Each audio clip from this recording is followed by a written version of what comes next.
प्यारे विद्यार्थियों, आज हम सहायक संधि के बारे में विस्तार पूर्वक अध्ययन करेंगे। प्यारे विद्यार्थियों, मेरे चैनल नवजल एजुकेशन सिलारपुर को सब्सक्राइब करें, वीडियो को लाइक करें, शेयर करें तथा कमेंट करें। सहायक संधि क्या है, सबसे पहले हम ये जानेंगे। यह संधि ब्रिटिश कंपनी और देशी राज्यों के बीच होती थी।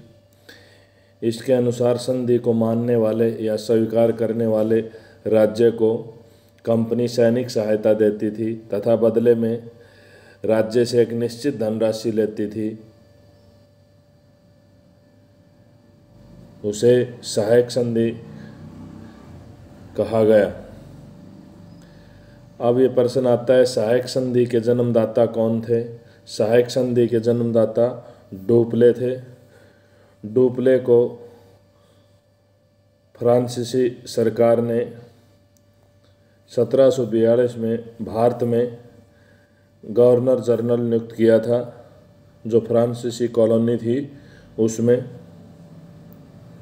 विस्तार या लागू करने वाला कौन था? सहायक संधि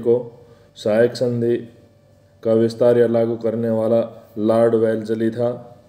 वेल्लेस्ली का कार्यकाल क्या था? वेल्लेस्ली का कार्यकाल 1798 से 1805 था। वेल्लेस्ली कौन था? वेल्लेस्ली कंपनी का गवर्नर जनरल था भारत में। अंग्रेजी कंपनी या ब्रिटिश ईस्ट इंडिया कंपनी का गवर्नर जनरल था।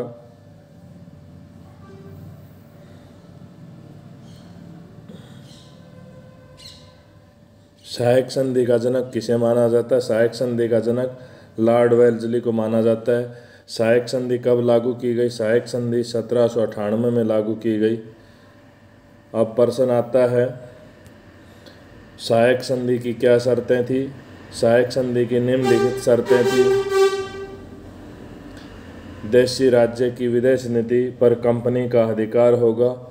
नंबर 2, अंग्रेजों को छोड़कर किसी यूरोपियन को उस राज्य में स्थान नहीं दिया जाएगा। नंबर 3, देशी राज्य को राज्य में परामर्शदाता के रूप में अंग्रेजी रेजिडेंट रखना होगा।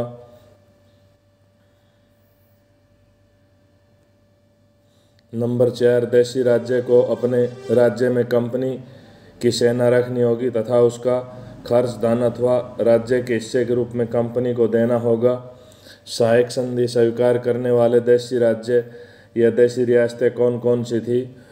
नंबर 1, हैदराबाद, जिसने 1798 में सहायक संधि को स्वीकार किया।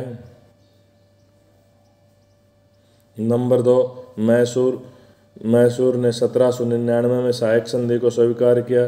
नंबर 3, अवध ने सहायक संधि को स्वीकार 1801 में किया। नंबर 4, पेशवा ने 1802 में सहायक संधि को स्वीकार किया। नंबर 5, भोसले ने 1803 में सहायक संधि को स्वीकार किया।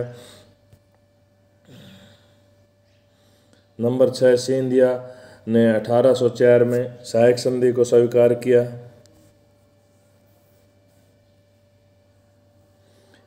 इस संधि का उद्देश्य क्या था?